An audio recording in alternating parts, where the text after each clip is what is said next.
Thanks for watching. Don't forget to like, comment, share and subscribe to Mufti Tariq Masood, famous scholar. ٹھیک ہے نا. مسئلہ کس کے ساتھ ہوتا ہے؟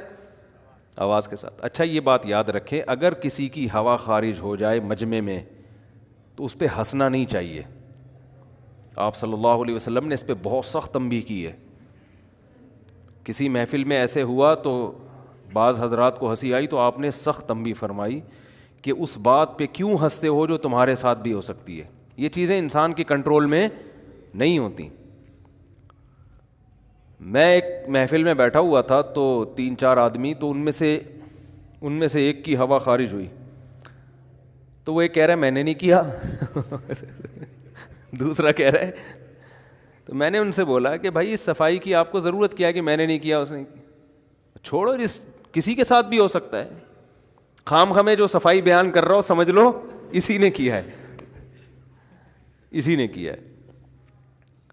ایک واقعہ کسی نے مجھے سنایا کہ 2-3 افراد مل کے تراویح پڑھ رہے تھے, بند کمرہ تھا. اب کسی کی ریح خارج ہوئی نا, تینوں امام کی ہوئی ہوگی یا ان 2 مقتدیوں میں سے کسی کی ہوئی ہوگی. ریح خارج ہوئی تو بدبو بہت زیادہ آ گئی.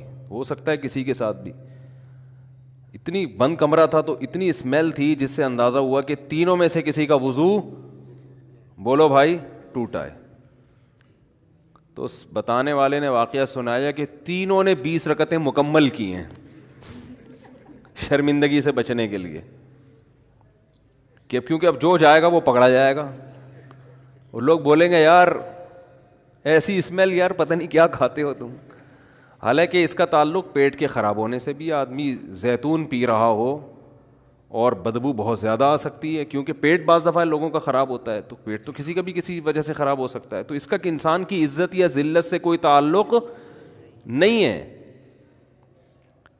تو میں نے کہا کہ اگر وہ عقل مند ہوتا, امام میں عقل ہوتی نا, تو وہ کہتا کہ بھائی ہم تینوں کو چاہیے کہ ہم جا کے وضو کریں. کسی کا بھی وضو ٹوٹا ہے اور جو اللہ نے پردہ ڈالا ہوا ہے تو پردہ ڈال, تینوں کو چاہیے کہ وضو کر کے آ جائیں.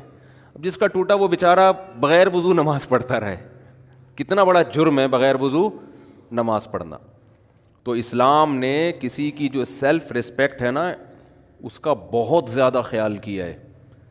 نہ تو شرعی حکم میں تبدیلی ہوگی کہ بغیر وضو نماز ہی پڑھتے رہو, تو بہت بڑا جرم ہے. لیکن عزت کا بھی خیال. یہی وجہ ہے کہ علماء نے مسئلہ بیان کیا ہے کہ نماز کے دوران کسی کا وضو ٹوٹ جائے تو ناک کو یوں کر کے نکلے. وہ کیوں؟ اگلا سمجھے گا نکسیر پھوٹی ہے. ناک پکڑ کے نکلے گا تو شاید کیا ہوا ہے, نکسیر پھوٹتی ہے نا, بلیڈنگ شروع ہو جاتی ہے ناک سے. تو اس میں جھوٹ بھی نہیں ہے کہ بھائی ناک پکڑی ہوئی ہے, ہماری مرضی, ہم جو چیز پکڑیں, ٹھیک ہے نا, کان پکڑیں, ناک پکڑیں, ہمارے پارٹس ہیں نا تو ہم ناک پکڑ کے نکل رہے ہیں, تو یہ جھوٹ بھی نہیں ہے. لیکن یہ میسج جائے گا کہ بھائی کیا ہے. میں ایک دفعہ یہاں نماز پڑھا رہا تھا تو میں نے نماز کے بعد دیکھا کہ میرے کپڑوں پہ بلڈ لگا ہوا ہے نا, کہیں سے جیسے آدمی کی خارش کرتا ہے نا دانہ پھوٹ جاتا ہے. مجھے اندازہ نہیں ہوا تو میں نے اعلان کیا بھائی نماز دوبارہ ہوگی. جو عقل مند تھے, سمجھدار تھے, پڑھ لی دوبارہ. انہوں نے بھائی امام صاحب کہہ رہے ہیں تو کوئی وجہ ہوگی. اگلے دن 2-3 آدمی میرا خون پی رہے ہیں. نہیں کیوں, دوبارہ کیوں, کوئی کیا ہوا, کیا تھا, بار بار آ کے پوچھ رہے ہیں ہوا کیا تھا. میں نے کہا آپ کو اس سے کیا غرض ہے کہ کیا ہوا تھا, کچھ بھی ہوا ہو, آپ کو کیا تکلیف ہے. تو جو امام سے پوچھ رہا ہے نا کہ نماز دوبارہ کیوں پڑھوا رہے ہو, وہ فسادی ہے. وہ کیا ہے, فسادی. کسی کے ساتھ کسی بھی ٹائم پہ کوئی بھی عذر ہو سکتا ہے.